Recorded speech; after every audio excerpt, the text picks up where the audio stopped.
Һәркем сагына газиз туган ягын, кыя таулар, урман күлләрен, гомер буе саклый һәрбер милләт ватан ана биргән телләрен. Туган телен кадерләгән җаннар, милләт пәрвәр булган һәр кеше, чит илдә дә таба үз кардәшен, дуслык ныгытуда бар эше. Күз ачкысыз бураннарда кала, тик тайпылмый барыр юлыннан. Туган иле һәр чак көтеп яши, курчалауны горур улыннан. Җир йөзенә сибелеп яшәсәк тә, уртак уйлар яна күңелдә. Бердәмлектә безнең көчебез дип, эшләребез бар дип бу илдә. Кочакка уралган бураннарын, җыя алмый калган җиләген, еллар узгач өзелеп сагынабыз. Кар ошырган җитез җилләрен. Җем-җемутлар көмеш тамчы булып, җиргә тамып бозны эретә. Йокымсырап яткан җаныбызны зыялылар сүзе терелтә. Тик бураннар күңел тутыкларын юа алыр микән, юк микән? Маңкортлардан нәрсә көтә ала? Чоңгылларда калган ак җилкән. Колаш җәеп йөзәр көчләр тапсак, кошлар кебек сөйсәк киңлекне, саклый алсак еллар шаукымында яулап алган бәллүр ирекне, терек-терек типкән йөрәкләрдә тураннарча ялкын сакласак, бергә җыеп шүлмәк парчаларын, бөтен бизәк төзеп ясасак, шушы булыр безнең саллы өлеш милләтләрне туплау эшенә. Битарафлык салкыннарын җиңеп, дөрләү тиеш аңлы кешегә. Цитата шеде. Гөмер-гөмергә патшалар, солтаннар байлык бүлешкән, әгәди халык сугышкан. Һәр ике тарафтан да чебен урнына кырылган халык. Аларның язмышы, гаиләсе, әти-әнисе ятим калган, балалары хакында уйлаучы булмаган. Менә шул нәрсәсе бик йөрәкне чеметә. Менә безнең шулай халкыбыз сугыша тора, һәр вакыт кемдер безнең арабызга керә дә, үз араны тарта да, без бер-беребезне кыйныйбыз да, бетерәбез дә шулай, үзебезнең тарихыбызны сакламыйбыз, байлыгыбызны сакламыйбыз. Кая без китәбез? Вот шуны уйларга кирәк иде. Бик зур рәхмәт сезгә, Ренат әфәнди. Ахат Газизович мне позвонил насчет этой книги и сказал мне название «Күз ачкысыз буран». Я просто вздрогнул. Гениальное название, гениальное. У меня есть рассказ, лет 30 или 35 назад написан, называется «Такая долгая зима». Вот я бы дал бы по-русски вот это бы название. Уже поздно менять, но такой глубокий смысл для многого. Это вообще вся наша татарская жизнь, она вот так через такую метельную пургу прошла. Я в Турции бывал в 70-х годах. Советская власть любила всех обзывать. Это мое такое мнение. Говорила, Турцию и Португалию называла нищими задворками Европы. И вот я попал в 70-х годах в Турцию. Ну, наверное, был так же восхищен, как вы сказали, когда вы были в Турции, недавно восхищен. Я и в 70-х годах был так очарован Турцией. Тогда, уже они тогда Мерседесы автобусы выпускали, вообще все цвело и пахло. Мне повезло, что я еще и в Португалии был, тоже нищими задворками Европы называли. Вот, поэтому и тогда еще в 70-х годах у нас, раньше советские поездки, сами понимаете, группа с начальством туда-сюда, и мы зашли в какой-то магазин, и хозяин был казах. Ну, уже они себя турками все числят, кстати, там никто не пишется, не татарин, насколько я знаю, все турками. И когда увидел, что мы из Узбекистана, он с нами заговорил. Он был казах. Он говорит, у вас есть книги? Книги. И у нас, естественно, ни у кого не было книги. У него такая в глазах была тоска. Как же, говорит, вы ехали и не привезли? Никому в голову не пришло. И он, конечно, нас вечером пригнал в автобус. Всю наш начальник только не поехал. Кто-то еще, руководитель, поехали и так нас приняли. Я как только приехал и в Казань позвонил, и в Алмату позвонил, Союз писателей. Скажите, пусть кто туда едут, везут книги, потому что народ особенно чужбине, Уважаемый страдают. Ренат Софиевич, дорогие гости, я очень рада присутствовать на этой презентации и поздравляю Рената Софиевича с выходом очередного его детища, очередного романа.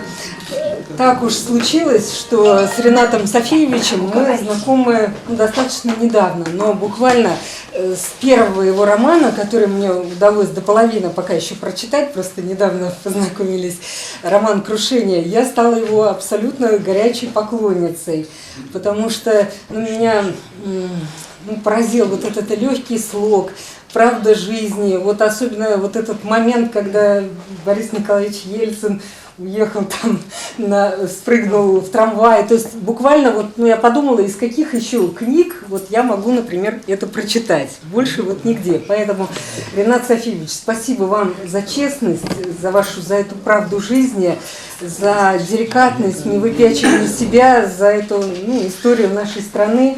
Я вам очень-очень благодарна. И позвольте вам вручить розы, и буду счастлива, если вы мне подпишете вашу книгу. Әйтәсем килә, моны түрк теленә тәрҗемә иттеләр диделәр, һәм моны түрк телендә шушы күз ачкысыз дигән сүз ничек тәрҗемә ителә икән. Моны монда мин сокланам бу исемгә, чөнки русча бүгенге вакытны әйтәләр смутное время. Без инде булганчык заман дип әйтә торганыйк. Менә Ренат Софиевич күз ачкысыз буран дип бүгенге көндәге вакыйгаларны язган, керткән һәм термин, яңа термин кертте ул безнең сүзгә күз ачкысыз. Менә ул грамматика буенча бит инде ул аерым язылырга тиеш. Аерым. Менә монда бу күз ачкысыз дип әйткәндә ул мин үзем аңлаганча сөйлим. Ул бер образга әверелде күз ачкысыз. Аны күз ачкысыз дип әйтеп булмый. Шуңа күрә һәм шушы күз ачкысыз буран театр нинда терминында әйтсәк сквозное действие булып роман буенча бара. Һәм менә бу күз ачкысыз буранда яшь малай, 5 яшьлек малай туран язган, 7 яшьлек малай, менә ул әтиләренә бара азык нитергә, азык бирергә. Бу юлыннан шул бәрәкәй генә малай юлыннан кире бурылмый. Үзенең нинә максатына ирешә. Һәм тормышта да менә бу үзенең максатына күз ачкысы буран булуына карамасын, үзенең максатына ирешә. Төрки дөньясын, төркинең культурасын алып бара. Менә шушы турында дип аңладым. Атакылы милләттәшләр, хәерле кич Ренат әфәнде. Безнең миңа шундый уй килде хәзерге шундый чыгышлардан. Һәр вакыт Алла Тәгалә безнең җәмгыятькә, Мәскәү җәмгыятенә һәр вакыт ниндидер бер шәхесне бирә. Һәр заманга. Иде Муса Җәлил шул бинада, иде Ахмед Ирекей, иде Абдурахман Абсалам һәр вакыт Мәскәүдә. Хәзерге заманада шул кеше, шундый шәхес, шундый язучы безнең телне саклау кешесе Ренат әфәнде минемчә. Чөнки бүген аның китаплары турында сөйләделәр. Мин шул яңгы китапны бүген генә кулыма алдым, әлдә укымадым. Сират күпере бик яхшы аны беләм. Бу китапны Ерзинналарның гаиләсеннән, алар Султан Галиевның кардашлары булган, шул гаиләсеннән бик зур йылы сүзләр ишеттем шул китап турында. Рауза Кострова да сөйләгән иде ул. Инде ахырчы кеше Мәскәү җәмгыятендә кем Мирсай Султан Галиевның үзе терек кеше булып күрде. Бүген әйтмәделәр бер Ренат әфәнденең зур эше турында. Ул үзе бераз гына аның турында сөйләгән иде. Шунда бездә китапханада ята, һәр кеше шунда килгән кеше белә, аның иң зур хәзерге эше безнең газетабыз. Татар дөньясы газета. Чөнки аны Татарстанда бик яхшы беләләр. Качан нинди булса статьямы, тарих турындамы, ләки хикаянда чыга. Һәр кат достлар Татарстаннан әйтәләр. Без укыдык Татар дөньясы газетында, рус телдә укыдык, анда татар телдә чыга. Вот һәр кеше безне Мәскәүдә торган bu gazeta sартын, bu kitaplar sартын Ринат әфәндегә иң зур рәхмәт әйтергә кирәк. Чөнки һәр кеше вот килә заманага 90-нчы елларда белмим, инде вот хәзерге 2000-нчы инде елларда безнең телне саклау өчен, мәдәният өчен, безнең шул китаплар өчен, газета өчен бик зур рәхмәт. Һәр кат Алла Тәгалә безгә шундый бүләк бирә, шундый кешене бирә. Шунардан biz инде мең рәхмәт Ринат әфәндегә, минем мең рәхмәт. Чөнки Ринат әфәнде ул халык язучысы. Мин августта айында минем абзием килде Мәскәүгә, бездә иде бер шундый инде бераз кайгы вакыт, әбием минеке үлде, ул килде безгә кунакка. Юл крушения романын Ринат әфәнденекен укыды өйдә, 2 көндә укыды. Колуннан чыгармыйча. И сон иде бездә иҗат кичәсе, Татарстан мәдәният кичәләре. И мин аны әйтәм, шул язучы, шул автор китапны Ринат әфәнде Мухаммадиев. Ул хайран иде. Кенә генә укыган, бүген язучы белән язучыга кул биргән. И сон киткәчкә чәкә әйтә иде, нинди сездә язучылар бар? Мин әйтәм, бездә язучылар юк, бездә бер язучы, бер зур язучы Мәскәүдә. Бер кеше, кайсы безнең милләт телен, безнең әдәбиятыбызны саклый. И хәзер бер такда уем килде. Хәзер шунда бик күп кешеләр бездә чыгыш ясады. Безнең шул китапханада бер кеше генә кайсы иң зур премияны алган. Юлдус әфәнде сөйләде, президентлардан бүләкләр килде. Төркия президенттан, Кипр президенттан. Ринат әфәндедә иң зур татар премиясы бар. Тукай исемдәге премиясы, әдәби премиясы. Минемчә шул премиядан зуррак татар язучыга, татар кешегә юк. Рәхмәт.